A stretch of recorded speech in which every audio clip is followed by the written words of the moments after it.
New Hub data show that ad-supported viewing is gaining acceptance, especially among younger viewers, with sports leading the charge, and creators match premium shows on TV. Listen on.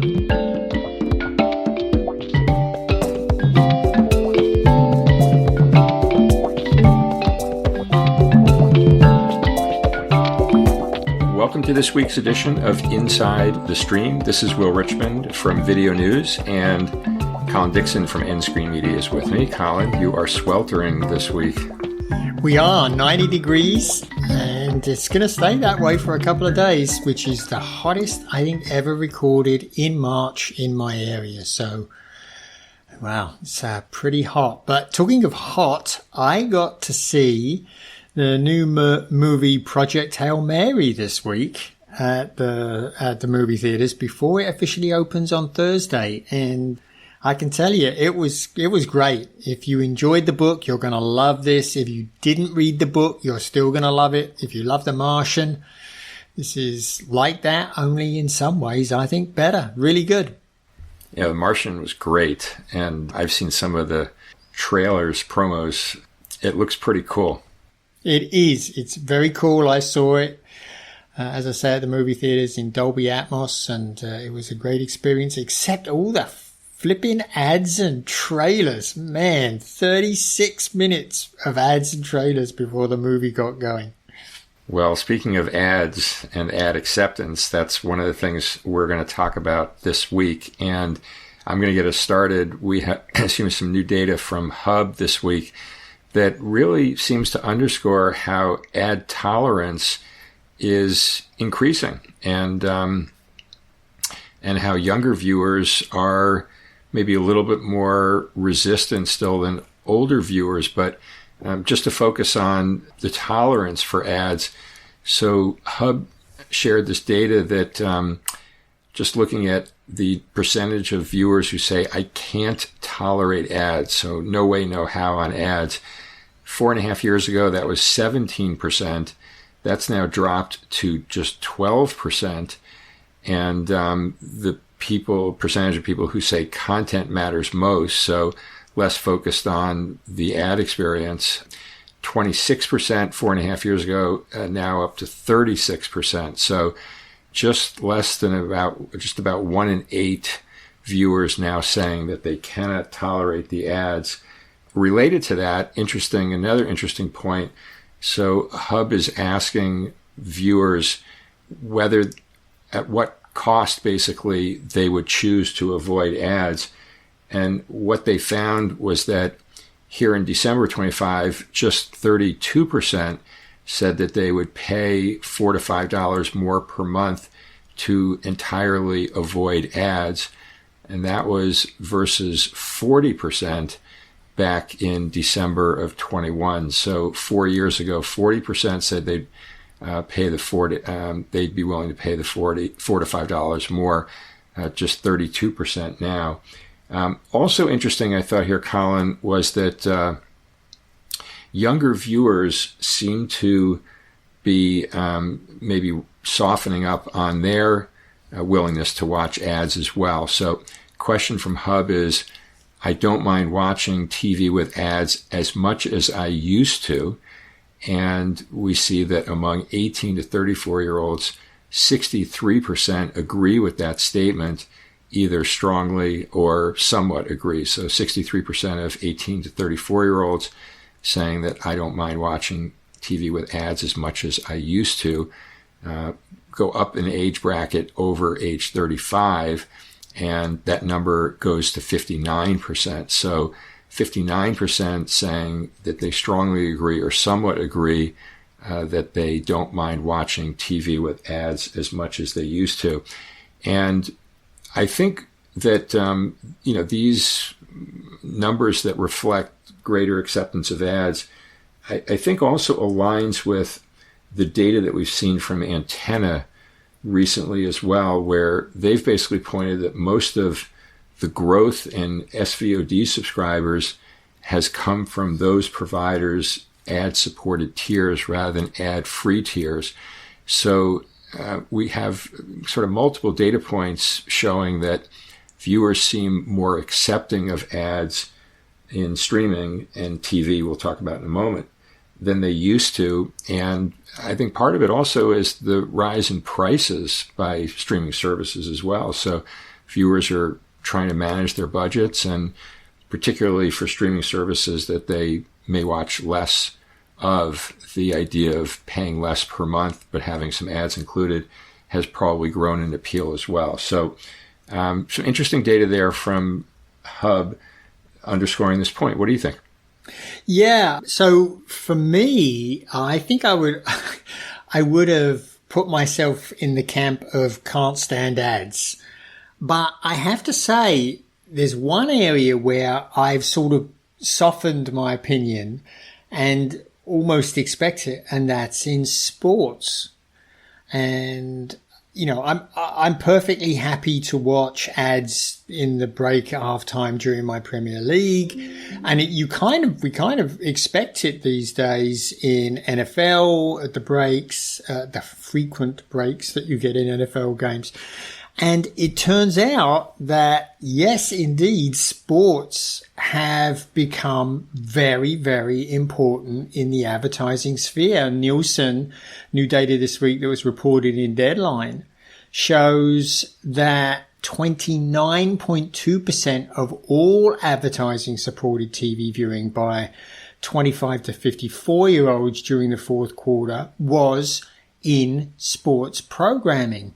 And that, by the way, it covers broadcast, cable, and streaming. So it's not just in one of those areas. It's basically all of ad-supported TV viewing time from whatever source, 29.2%, which is pretty interesting, Will. And it certainly shows the power of sports to really continue to engage viewers.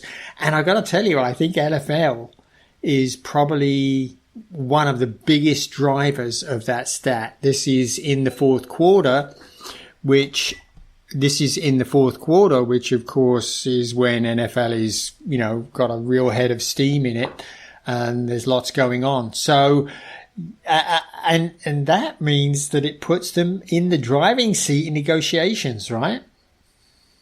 Yeah, well, first of all, I think you're right on NFL and Q4. There's no question that's the biggest driver of sports viewing. And I think we all also know that there is no shortage of ads during NFL games. It seems like every 5 minutes there's another break of at least 5 minutes. I think we've talked about that on the podcast before.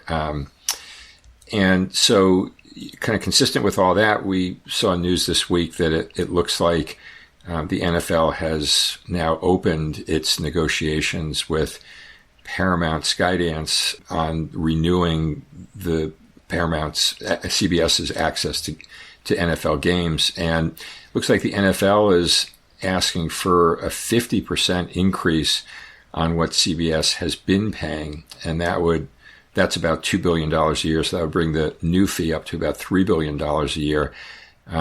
There was an opt-out. Listeners might remember that there's an 11-year deal in place right now. And what I guess NFL is looking at doing is maybe removing the opt-out clause that was part of the deal that would happen after the 2029-2030 season. We're obviously looking a few years out here. And they would do that in exchange for the higher fee. So to your point, certainly NFL remains the strongest live programming there is on TV. Lots of ads in there, and the value of it now looking to be reflected in a new deal with Paramount Skydance. And then apparently when that deal is in place, then negotiations will begin with the other broadcasters and streamers that have NFL rights. Yeah. And that, of course, we talked a lot last year about the NBA bidding war that went on, and that reinforces the fact that, premium sports are really in the driver's seat now with respect to ad-supported viewing, and just reinforced there by the Nielsen data. But I got to tell you, it's not that this is reflective in all live events. I don't know about you, but did you watch the Oscars on Sunday? I watched the last hour or so of the Oscars. I was not riveted by it. I hadn't seen a bunch of the movies. Well, you were not alone. It did win on Sunday night, but it saw a pretty big decline, 17.86 million viewers on ABC and Hulu, which makes it apparently the least watched Oscars telecast since 2022, and down 9% from last year. And it's not alone, because it turns out that the Golden Globes were down 6%, the Grammys were down 6%. So it does really seem that sports is setting the pace here, and that other live events just aren't really lighting people on fire. I know I was quite confused about what was going on, because I think you got to watch the Oscars before I did on the East Coast. It was broadcast here at 8 p.m. our time, and I think it probably started about that same time for you on the East Coast. So I couldn't figure out why there were already clips showing up on YouTube, and I couldn't watch it. We went to Hulu, and it wasn't even being promoted, and that's because it didn't start until 8 p.m. and we were looking at 7. So it was very, very confusing. So we watched highlights, or began watching highlights on YouTube. Not all of them are available. We kept getting told you have to watch it on Hulu. But this perhaps explains why the Oscars are moving to YouTube, right? In 2029, YouTube will take over global rights for the Oscars broadcast, and including everything from the red carpet to the party afterwards. They'll be broadcasting it live and through YouTube to the world. Yeah, we've talked about that one before, Colin, I think when the deal was first announced, and we both like that move a lot for the Oscars. Also, I think it's very viewer friendly, to your point. It'll be live streamed for everybody, regardless of what time it is locally. You'll be able to get access to it, and also a global audience, of course. So we'll see what they do with the production, whether they have any innovations up their sleeve. It seems like the Oscars are slightly different every year, but the format remains basically the same as it always has been. So that's still 3 years away, though, 2029 for YouTube and the Oscars. Yeah, it is. And I can only think, Will, that by then YouTube will be an even better option for the Oscars, because it continues to grow by leaps and bounds on television. And there was some new data this week from Tubi that, well, this was actually from Tubi, so you can imagine that what it was really trying to do here was reinforce the value of Tubi. But the interesting thing is some of that data really does reinforce the value of YouTube on TV, not Tubi. Well, Tubi as well, but only slightly, because Tubi has, of course, begun to add creator content to its catalog. And I want to pick on a few pieces of data from this report. And the report is, by the way, available for free from Tubi's website. And both Will and I will include a link to that in our postings on our various sites. But a couple of data points that really stuck out to me. 67% of this survey group, which is just a general survey group. This was done with Harris Poll, I think, and it's a general adults in the US, not a particular age group in this data anyway. And they said that 2/3 say that digital creator content feels more original than most TV shows or movies.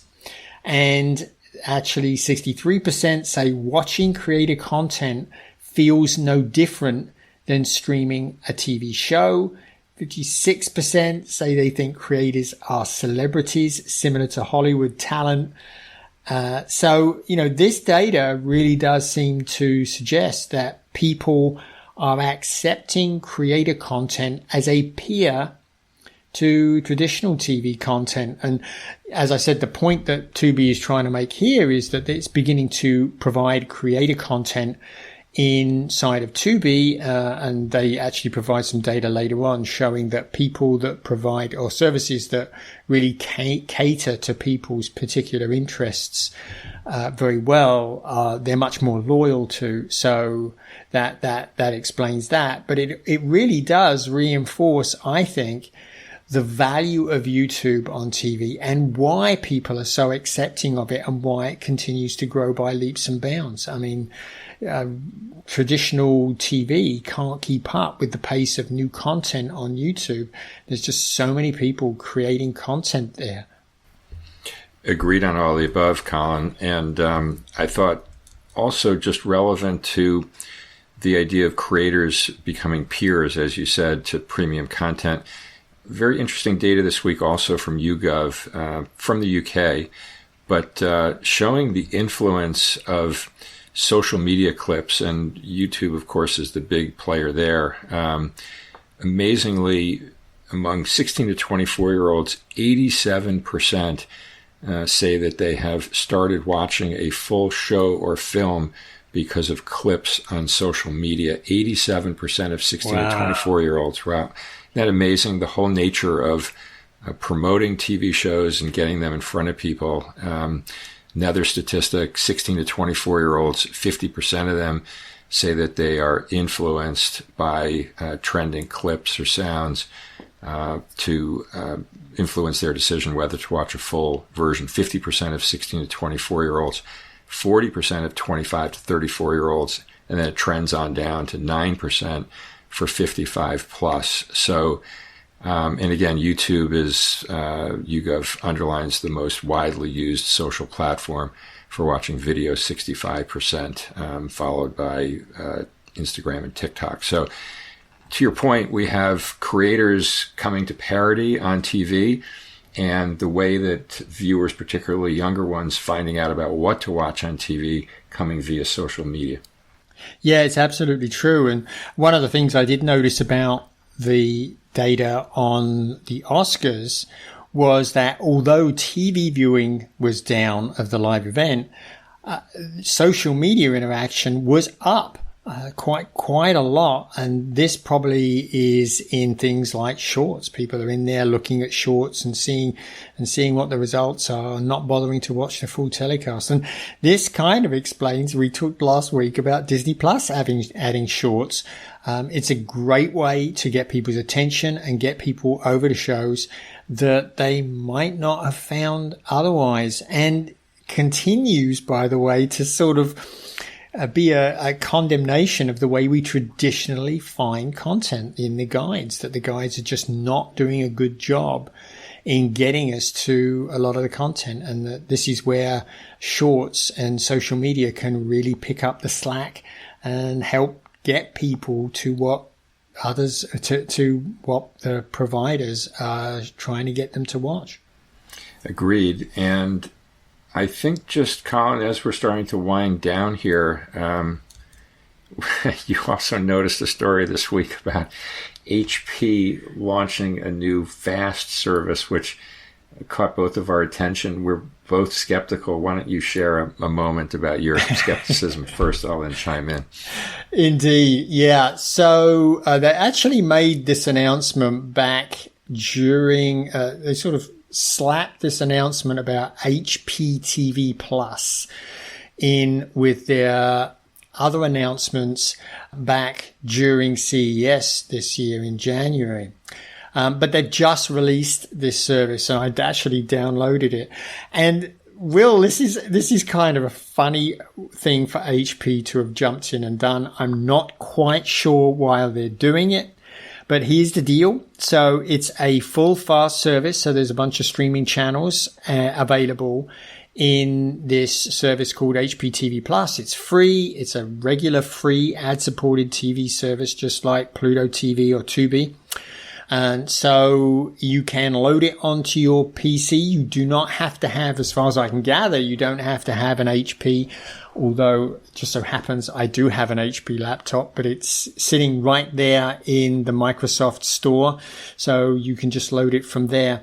And the reason I wanted to mention it is it's swimming against the tide in a couple of ways. The first way is, look, people are just not watching a lot of TV on their PCs these days. I looked at some numbers from Nice People at Work that was from last year.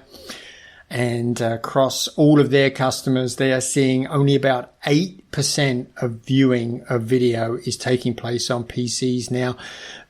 Obviously the largest share, over 60%, is being watched on TV. That's the preferred environment. Second is the smartphone. So this is kind of swimming against the stream in that respect. But it's also, I think, a very unusual time to be launching a new platform. I think that fast growth has really slowed dramatically. I was looking at some new data this morning from Amagi, which claims that it saw a 17% increase in hours of viewing between Q4 2024 and 2025.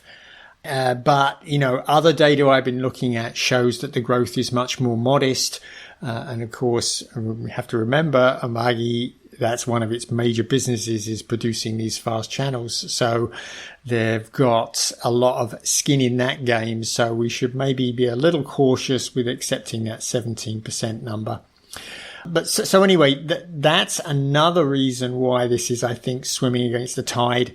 The big growth for fast services is really over. It's now much more incremental in the way it's growing around the world and in the US. And you add to that, when you actually look at the service, the amount of content available is very limited. And things that you would expect to be there just aren't. So, one of the big drivers, one of the things that people have running on their PCs, I think, while they're at work, is like financial news services. If that's their business, they have that running, or they have news running, or something like that, if they're allowed to do that at all, that is. And there are no financial news services available on this platform, and very limited number of news outlets. Like, I saw one breaking news outlet, which I'd never heard of, which is called Breaking News from Lead Story. Never heard of these guys. USA Today is there, but, that's hardly a mainstream television property. And there's just not a lot else to watch, I think, on the service. There's a couple of things that are interesting, like Curiosity Stream's channel is there, which looks interesting.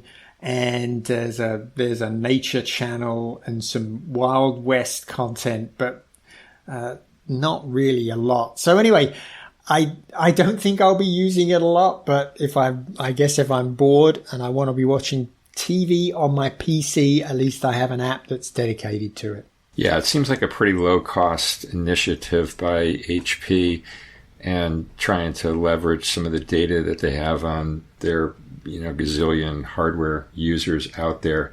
But to your point, swimming against the tide, it felt like a throwback to me. PC only video reminds me of like Netflix in 2007, wasn't it, Colin, when they first launched? Who is there? And I think they might do quite well, because this is one place I do use my PC still is in the kitchen when I'm cooking. America's Test Kitchen is there, and their other channel, Cook's Country Channel, is also there. So if you're cooking and you want to watch something, well, maybe grab your PC and HP TV Plus and watch America's Test Kitchen. That's a good point. Good shout out there to ATK. So I don't know, Colin, anything else on your front? We covered a bunch of different stories this week. Nothing major this week, Will, and we're seeing if we can get an interview talking about fasts. We're trying to see if we can get an interview to talk a little bit more about the fast market. We haven't heard very much about that, but maybe we'll have something for our listeners next week on that. Okay, sounds great. Well, we'll leave it at that then, Colin. Good chatting, as always, and we will see our listeners again next week.